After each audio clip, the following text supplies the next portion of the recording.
बच्चों, मैं अंकित शर्मा एक बार फिर से आपका एडू विथ होप की यूट्यूब चैनल में बहुत बहुत स्वागत करता हूं।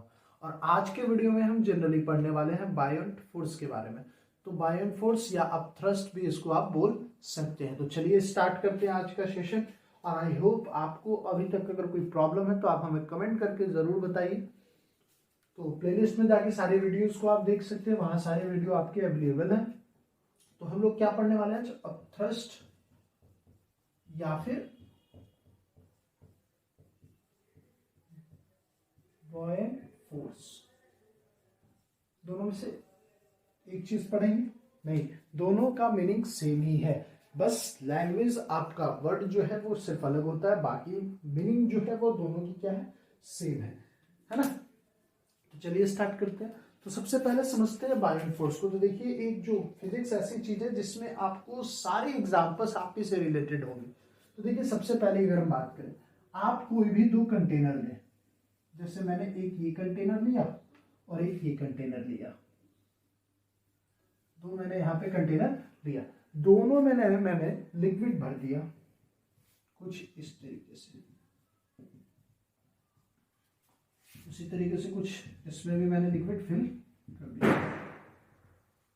अब देखिए, इस दोनों में अगर जैसे मान लीजिए यहां एक ये कैप, ये प्लास्टिक का बना हुआ कैप है, इस कैप को मैंने यहां रख दिया, इस तरीके से होगा, या वुडन ब्लॉक है या कैप है या कोई भी आपका प्लास्टिक मटेरियल है। तो ये जनरली जैसे ही आप लिक्विड में रखें, मान लीजिए ये लिक्विड वाटर है और इसमें आप इसको रख रहे हैं, तो ये जो ऑब्जेक्ट है, ये जो कैप है, ये इसमें सिंक नहीं होगा, ये इसमें सिंक नहीं होगा, तो तैरेगा, मतलब फ्लोट करेगा। तो रीजन क्या है फ्लोट करने का? कुछ तो कारण होगा जिसकी वजह से ये कैप जो है, या प्लास्टिक हो गया या वुडन ब्लॉक हो गया, ये फ्लोट करता है। अगर आप मेटल उसमें रखते हैं, जैसे मान लीजिए आयरन नेल यूज किया आपने, उसी आयरन नेल को आप इस वाटर में डालते हैं तो वो क्या हो जाता है, सिंक कर जाता है। तो जनरली अंतर क्या है दोनों में? अंतर क्या है? तो जैसे देखिए, जनरली जैसे ही मैंने इसको यहाँ पे रखा, अब इसको हमने एक फोर्स अप्लाई किया इस पे। क्या फोर्स अप्लाई किया? फोर्स, एक्सटर्नल फोर्स इस पे अप्लाई कर रहा है। तो जैसे ही एक्सटर्नल फोर्स मैं इस पे अप्लाई करूंगा तो ये ऑब्जेक्ट पानी में क्या हो जाएगा, इमर्ज्ड हो जाएगा, ठीक है, सिंक करेगा। तो जैसे ही इस पे हमने फोर्स लगाया, तो फोर्स लगाने के बाद ये ऑब्जेक्ट मान लीजिए यहां पे पहुंच गया, हमने फोर्स लगा रखा है, हमने फोर्स अप्लाई कर रखा है, इस तरीके से ये 5 उंगलियां, ठीक है, ऐसे। तो इस पे हमने फोर्स अप्लाई कर रखा है, तो एट दैट टाइम ऑब्जेक्ट कहाँ है, नीचे है, बॉटम पे है, ठीक है। इससे पहले थोड़ा सा अगर मैं रिवाइज करूं तो प्रेशर के बारे में हम लोगों ने पढ़ा था। प्रेशर जो होता है वो क्या होता है, रो एच जी है, मतलब डेंसिटी और डेप्थ पे डिपेंड करता था और साथ ही ग्रेविटी पे भी डिपेंड करता था। लेकिन अब थ्रस्ट की बात हो रही है, अब थ्रस्ट फोर्स क्या होता है, ठीक है, या बायोंट फोर्स क्या होता है उसकी बात हो रही है, तो उसका भी हम यूजेस करेंगे। तो जनरली यहाँ पे फोर्स अप्लाई किए, फोर्स अप्लाई करने की वजह से ऑब्जेक्ट कहाँ चला गया, बॉटम के पास चला गया। जैसे ही आप अपने हैंड को हटाइएगा, ये ऑब्जेक्ट वापस से कहाँ जाता है, ऊपर सरफेस पे आ जाता है। तो रीजन क्या है ऊपर सरफेस पे आने का? तो इसका मतलब क्या है, देखिए, एक तो न्यूटन के थर्ड लॉज है कि जितना आप किसी ऑब्जेक्ट पे फोर्स लगाइएगा उतना ही वापस आपको उतना ही फोर्स मिलेगा। तो क्या ये न्यूटन थर्ड लॉ है? क्या ये न्यूटन थर्ड लॉ है? तो मे बी हम कह सकते हैं, लेकिन यहां पे अगर हम बात करें तो ये जो एक्सटर्नल फोर्स होगा ये किसके बराबर होगा, ठीक है, तो the force which is applied by the liquid, ऐसा फोर्स जो लिक्विड के द्वारा किस पे लग रहा है, वापस उस ऑब्जेक्ट पे लग रहा है, वो फोर्स हमारा बायोंट फोर्स कहलाता है। तो डिफिनेशन तो आप डिफाइन अच्छे से कर सकते हैं। तो हम सिंपल सा देखिए, अगर हमने फोर्स लगाया, किस पे लगाया, इस ऑब्जेक्ट पे, किस पे, इस ऑब्जेक्ट पे, तो इस फोर्स को हम F1 फोर्स से डिनोट कर दिए। किस फोर्स से डिनोट कर दिए, F1 फोर्स से। ये मतलब ये हमारा फोर्स है। और जो ऑब्जेक्ट ने, मान लीजिए इस ऑब्जेक्ट ने इस ऑब्जेक्ट पे ये लिक्विड के द्वारा फोर्स अप्लाई किया हुआ, उस फोर्स को हमने क्या कह दिया, F2 फोर्स कह दिया। तो देखिए, दोनों फोर्सेस के नाम हमने अलग रख दिए। एक हमारा F1 है जो एक एक्सटर्नल फोर्स है, ये एक्सटर्नल फोर्स है, और जिसकी वजह से ऑब्जेक्ट फ्लोट कर रहा है वो हमारा क्या कहलाएगा, बॉयंट फोर्स कहलाएगा। क्या कहलाएगा, बॉयंट फोर्स, जिसको हम F2 से डिनोट किए। ठीक है, तो दोनों फोर्स में बहुत ज्यादा अंतर, मतलब बॉयंट फोर्स क्या होगा, तो हम सिंपली डिफाइन कर सकते हैं the upward force exerted by the liquid, the upward force exerted by a liquid on a body which is immersed in the liquid is known as upthrust और buoyant force।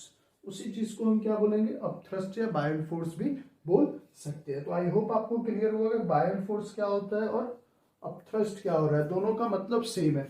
तो मैं इसको लिख देता हूं। तो buoyant force हमने समझ गया था, चलिए इसको डिफाइन भी मैंने कर दिया है, आप एक बार देख लीजिए। The upward force exerted by a liquid on a body which is immersed in the liquid is known as buoyant force, या अपथ्रस्ट भी कह सकते हैं। अब थोड़ा सा और buoyant force को समझते हैं। देखिए, अगर मान लीजिए ये वेल है, कुआं समझते हैं ना, वेल गांव में ज्यादातर लिखते हैं। तो यहाँ पे अगर मान लीजिए जैसे यहाँ तक वाटर लेवल रहता है, मान लीजिए यहाँ तक वाटर भरा होगा, इसमें मैंने एक बाल्टी बांध के कुएं में डाल दी। ये मान लीजिए कि सर्टेन, जब हम इसको नीचे गिराते रहते हैं, बकेट को जब बांध के आप नीचे गिराते रहते हैं, यहाँ पे रस्सी बांधी हुई है, जब आप इसको नीचे गिराते रहते हैं तो ये रस्सी पूरी तरीके से टाइट रहती है, या फिर जब पानी भर जाती है उसके बाद जब आप खींचते हैं तो वहां पे आपका इस बकेट का वेट बहुत ज्यादा हो जाता है। लेकिन जैसे ही ये यहाँ पे सिंक किया, वो रस्सी जो है वो लूज हो जाती है, वो स्ट्रिंग जो है वो आपको हल्की लगने लगती है। रीजन क्या है, इसी बायंट फोर्स की वजह से वो जो रस्सी है वो आपको क्या हो जाती है, लूज हो जाती है, वेट आपको कम लगता है। तो जब भी अगर मान लीजिए लिक्विड में बायंट फोर्स लगेगा तो एक्चुअल वेट से जो हम लोग जब ऑब्जेक्ट आपका पानी में जब जाएगा या मान लीजिए किसी लिक्विड में जाएगा तो उसका वेट पहले से क्या हो जाएगा, डिक्रीज हो जाएगा। तो जब भी बायंट फोर्स अप्लाई होगा, ऑब्जेक्ट का जो वेट है वो आपका क्या हो जाएगा, डिक्रीज हो जाएगा उसी लिक्विड में। ठीक है, तो ये एक बात होगी। अब दूसरी बात होती है कि क्या बायंट फोर्स भी किसी चीज पे डिपेंड करता है क्या, तो दो चीजों पे बायंट फोर्स डिपेंड करती है। सबसे पहली बात, volume of the body, volume of the body immersed in the liquid. सबसे पहली बात कि वॉल्यूम ऑफ द बॉडी पे डिपेंड करता है क्या, अपथ्रस्ट फोर्स, और दूसरा डेंसिटी ऑफ द लिक्विड, उस पे भी डिपेंड करता है, डेंसिटी ऑफ द लिक्विड। और एक और खास बात मैं ये बता दूं कि दोनों डायरेक्टली प्रोपोर्शनल होते हैं। डायरेक्टली प्रोपोर्शनल कहने का क्या मतलब कि अगर वॉल्यूम, बॉडी की वॉल्यूम को आप बढ़ाइएगा तो बायंट फोर्स भी बढ़ेगा, और डेंसिटी को जब बढ़ाइएगा तो बायंट फोर्स भी आपका बढ़ेगा। तो ये दोनों चीजों को ध्यान रखना है। वहां पे हम लोग प्रेशर में अगर हम लोग बात करें, नॉर्मल प्रेशर की बात करें, तो वहां पे हम लोग रो एच जी पढ़ते थे, और यहाँ पे ये नहीं होगा। यहाँ पे अगर हम फ्लूइड में प्रेशर की बात करें, वो सेम प्रेशर है, लेकिन यहाँ पे रो को सिग्मा से दिखाते हैं। ठीक है, हाइट को कोई मतलब नहीं है, यहाँ वॉल्यूम हो जाएगा और इंटू जी। तो ये आपका फ्लूइड का, अगर हम लोग फ्लूइड का प्रेशर में अगर देखें तो ये जो वैल्यू है, सॉरी, ये बायंट फोर्स की है। किसकी है, बायंट फोर्स की है। ये वैल्यू किसकी है, बायंट फोर्स की है। क्यों, क्योंकि बायंट फोर्स दो चीजों पे डिपेंड कर रहा है। सबसे पहली बात किस पे डिपेंड कर रहा है, तो ये आपका किस पे डिपेंड कर रहा है, डेंसिटी पे, और दूसरा वॉल्यूम पे डिपेंड कर रहा है। तो बायंट फोर्स को आप ऐसे भी लिख सकते हैं। ठीक है, तो ज्यादा नहीं, दो चीजों पे डिपेंड करता है बायंट फोर्स। सबसे पहली बात वॉल्यूम ऑफ द बॉडी, जैसे इसी का एक एग्जांपल है बोट। क्या है, बोट। बोट का फ्लोट करने का कारण क्या है, क्योंकि बोट की अगर एरिया देखिए, जितना बड़ा बोट होता है उतनी आसानी से वो समुद्र में फ्लोट करता है। तो जितना ज्यादा वॉल्यूम का रहेगा उतना ही फोर्स उस पर, अपथ्रस्ट फोर्स ज्यादा लगेगा। ठीक है, तो ये चीजें क्लियर हो गई होंगी। दूसरी बात, एक आप साधारण पानी लीजिए, एक आप साधारण पानी लीजिए, या मान लीजिए मैंने यहाँ पे, एक मिनट, 3 अलग अलग कंटेनर में लेता हूँ, 3 अलग अलग कंटेनर में यहाँ लेता हूँ। ये एक कंटेनर, ये दूसरा कंटेनर, और इस कंटेनर को भी लंबा कर देते हैं, काफी छोटा हो गया है। ये हमारा तीसरा कंटेनर। अब तीनों कंटेनर में अंतर क्या रहेगा, तो देखिए ये हमारा ग्राउंडनट हो गया, ग्राउंडनट बॉयल हो गया, तेल जिसको बोलते हैं। ये हमारा वाटर हो गया मान लीजिए, और ये हमारा ग्लिसरीन हो गया, ग्लिसरीन हो गया। तीनों में अगर डेंसिटी पे क्या अपथ्रस्ट डिपेंड करता था क्या? यस करता था। डेंसिटी पे ही आपका अपथ्रस्ट डिपेंड करता था, और वॉल्यूम पे भी करता था। तो वॉल्यूम का तो हमने केस देख लिया, जितना बड़ा ऑब्जेक्ट उस पे अपथ्रस्ट फोर्स उतना ही ज्यादा, जितना छोटा ऑब्जेक्ट उस पे अपथ्रस्ट फोर्स उतना ही कम। जैसे पिन की बात करें, नेल की बात करें, उस पे बहुत ही पतला, बहुत कम वॉल्यूम का होता है, तो वो इजिली क्या होता है, पानी में डूबा रहता है। ठीक है, तो इस तरीके से समझ सकते हैं। अब डेंसिटी की बात आ गई। डेंसिटी दो चीजों पे, अभी आगे वाले केस में हमें पढ़ेंगे। अभी यहाँ पे डेंसिटी जो बात हो रही है वो लिक्विड की बात हो रही है। मैंने लिखा डेंसिटी ऑफ द लिक्विड पे डिपेंड करेगा। तो समझते ग्राउंड ऑयल है, सॉरी ग्राउंडनट ऑयल है, वाटर है और ग्लिसरीन है। तीनों में अगर हम देखें, इन तीनों में अगर हम देखें तो ग्राउंडनट में, या मैं सिंपल ओ की डेंसिटी जो होगी वो आपकी कम होगी किससे, W से, और W से कम किसकी डेंसिटी होगी, ग्लिसरीन, सॉरी ज्यादा, सॉरी गलती मैंने बोल दिया। हाँ, तो मैंने क्या बोला था कि ऑयल से कम डेंसिटी, ऑयल से ज्यादा डेंसिटी वाटर की होगी, और वाटर से ज्यादा डेंसिटी ग्लिसरीन की होगी। तो ग्लिसरीन की डेंसिटी ज्यादा होगी, तो यहाँ पे अपथ्रस्ट फोर्स भी सबसे ज्यादा किसमें लगेगा, ग्लिसरीन में ही लगेगा। तो इस चीज को ध्यान रखना है। ठीक है, अब देखिए कई बार होता है कि बायंट फोर्स लगने का कारण क्या होता है, काउजेस क्या होता है। तो ध्यान से देखिएगा, जैसे ही ये ऑब्जेक्ट को हमने लिक्विड में डाला, तो ये लिक्विड, ये जो लिक्विड है, मान लीजिए वाटर है, तो वाटर के बीच में जो आपके वाटर जो बने हुए हैं वो क्या है, वाटर के छोटे छोटे मॉलिक्यूल्स हैं। ठीक है, तो यहाँ पे जो मॉलिक्यूल्स प्रेजेंट होता है वाटर में, जैसे ही हमने ऑब्जेक्ट को डाला तो ये मॉलिक्यूल्स को डिस्टर्ब करते हैं। तो डिस्टर्ब करने की वजह से क्या हो जाएगा कि ये जो आपके छोटे छोटे मॉलिक्यूल्स हैं, इसके बीच में इंटरमॉलिक्यूलर फोर्स अप्लाई होता है। कौन सा फोर्स अप्लाई होता है, इंटरमॉलिक्यूलर फोर्स। इसके दौरान ये क्या करते हैं, एक मॉलिक्यूल दूसरे मॉलिक्यूल को अट्रैक्ट करके रखते हैं, कुछ इस तरीके से। ठीक है, कुछ इस तरीके से। तो जैसे ही ऑब्जेक्ट को हमने पानी के अंदर डाला, ये जो आपके मॉलिक्यूल्स है ये क्या हो जाएंगे, सेपरेट हो जाएंगे, धीरे धीरे क्या हो जाएंगे, सेपरेट हो जाएंगे। या पूरी तरीके से सेपरेट नहीं होते, अगर पूरी तरीके से सेपरेट हो जाएगा तब तो अलग अलग हो जाएंगे। पूरी तरीके से सेपरेट नहीं होते, बस सेपरेट होते हैं। तो जब सेपरेट होते हैं, लेकिन उतना ही सेपरेट होते हैं जिससे एक दूसरे पर अभी भी मॉलिक्यूलर फोर्स अप्लाई होता रहे। ठीक है, तो जनरली मॉलिक्यूलर फोर्स की अप्लाई होने की वजह से अब ये वाला जो मॉलिक्यूल्स इधर आया वो किधर वाले को खींचेगा, इधर वाले को खींचेगा, और नीचे से ऊपर वाले को, नीचे वाला ऊपर वाला को खींचेगा। तो इधर से भी आपका फोर्स अप्लाई होगा, इधर से भी फोर्स अप्लाई होगा, और इधर से भी फोर्स अप्लाई होगा। तो इसी की वजह से आपके बायंट फोर्स प्रोड्यूस हो पाते हैं। ठीक है, एक ये काउजेस हो गया। अब देखिए, अभी हमें बहुत सारा चीज इसमें पढ़ना है। ऐसा नहीं है कि बायंट फोर्स हमारा खत्म हो गया, ये फोर्स है, खत्म होने वाला चीज नहीं है। तो चलिए नेक्स्ट आगे हम पढ़ते हैं। तो दो तरीके के फोर्स को मैंने पढ़ाया। लिक्विड में अगर ऑब्जेक्ट को हमने पुट किया था, जिसको F1 फोर्स से डिनोट किया था, वो हमारा एक्सटर्नल फोर्स था। सेकेंड जो था, अब एक्सटर्नल फोर्स कहने का यह मतलब नहीं कि बार बार बाहरी फोर्स हम अपना अप्लाई करेंगे। ठीक है, उसको मैं क्लियर करवा देता हूं। तो बायंट फोर्स को समझ गया, कोई समस्या नहीं है। अब देखिए दूसरा एक आपको कभी कभी तंग करता है, बायोसी। तो देखिए, the tendency to float of an object in a liquid is known as buoyancy. ठीक है, इसी टेंडेंसी को हम लोग क्या बोलते हैं, बायोसी बोलते हैं। The tendency of an object to float in a liquid is known as buoyancy. तो आप काफी इजीली समझ रहे होंगे, बायोसी कुछ नहीं है तो एक टेंडेंसी है, मतलब जितनी भी प्रक्रिया हमने पढ़ी, जितनी भी चीजें अभी पढ़ी, वही बायोसी कहलाती है। ठीक है, अब देखिए, हाँ मैंने बात की थी कि मान लीजिए कि यहाँ पे हमारा एक कंटेनर है जिसमें हमने कुछ इस तरीके से लिक्विड फिलअप कर रखे हैं।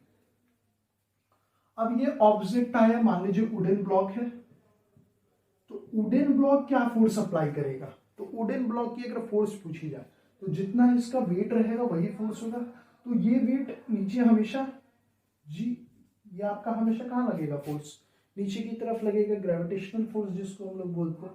तो यहाँ पे फोर्स जो होगा वो वेट के बराबर होगा, और वो किसके बराबर होगा, mg के बराबर हो जाएगा। ये हम F1 फोर्स इसको डिनोट किए।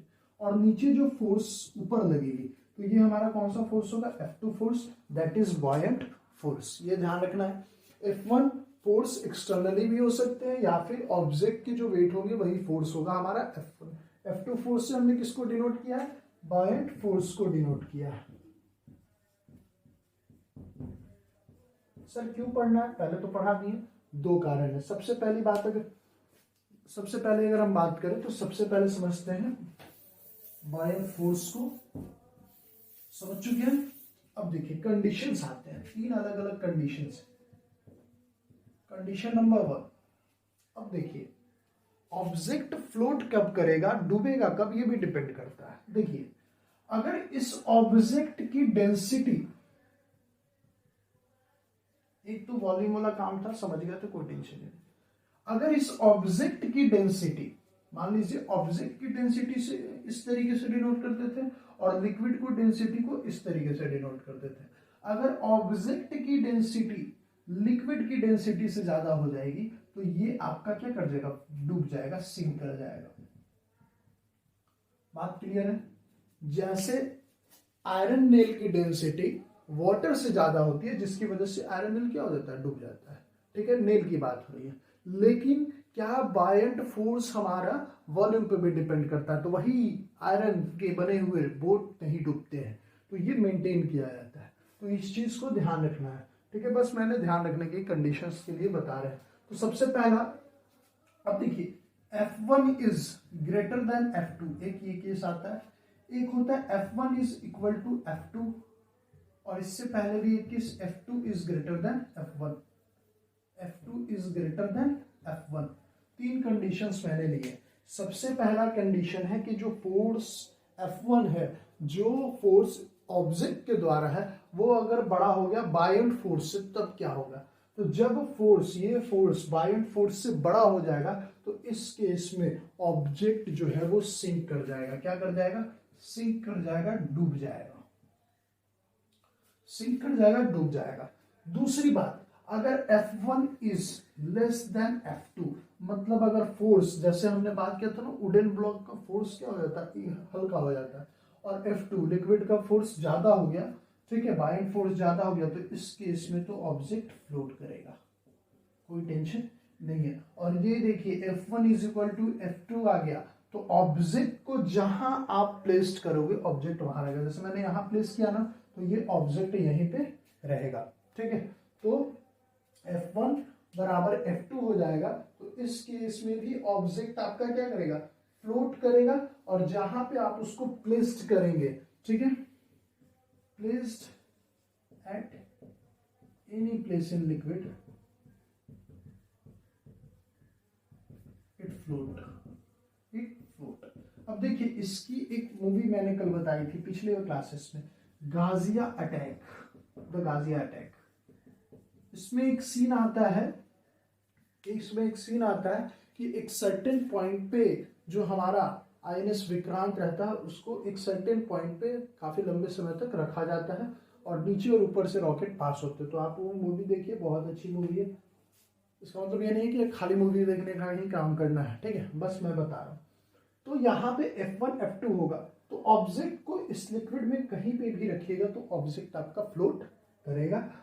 और जहां रखिएगा वहां रह सकता है। F1 अगर छोटा हो गया किससे, F2 से, तो ऑब्जेक्ट आपका ज्यादा। जैसे मान लीजिए ना कि ये ऑब्जेक्ट है, ये हमारा F1 फोर्स का था और ये आपका बाइंड फोर्स नीचे से क्या लग रहा था, ये हमारा F1 फोर्स का था और बाइंड फोर्स यहाँ F2 लग रहा है और कंडीशन है F1 is less than F2। That means बायड फोर्स किससे ज्यादा हो गया, एक्सटर्नल फोर्स से ज्यादा हो गया। अब जब बायड फोर्स क्या होता था, लिक्विड के द्वारा फोर्स लगाया जा रहा है, तो वो ऑब्जेक्ट को हमेशा कहाँ फेंकेगा, ऊपर। तो इस केस में ऑब्जेक्ट आपका फ्लोट करेगा। डूबेगा कब, जब आपका एक्सटर्नल फोर्स ज्यादा हो जाएगा किससे, बायड फोर्स से, ठीक है। और जब भी बराबर हो जाएगा तो उस ऑब्जेक्ट को कहीं पे भी आप लिक्विड में प्लेस करेंगे वो वहां पे रहेगा। तो यही पूरा हमारा बायड फोर्स का जनरली आपका बताना था। टोटल मैंने चीजें, जो भी चीजें एक्सटर्नली या इंटरनली आपको जरूरत थी, मैंने सारा चीज बता दिया है। अगर आपको वीडियो पसंद आ रहा है तो प्लीज लाइक करिए हमारे चैनल को, साथ ही सब्सक्राइब करिए और देखिए शेयर भी करिए, ज्यादा से ज्यादा आप हम लोगों के पास पहुंचाइए ताकि ये चैनल जल्दी से आप ग्रो हो सके। तो वीडियो को देखने के लिए बहुत बहुत आपका धन्यवाद।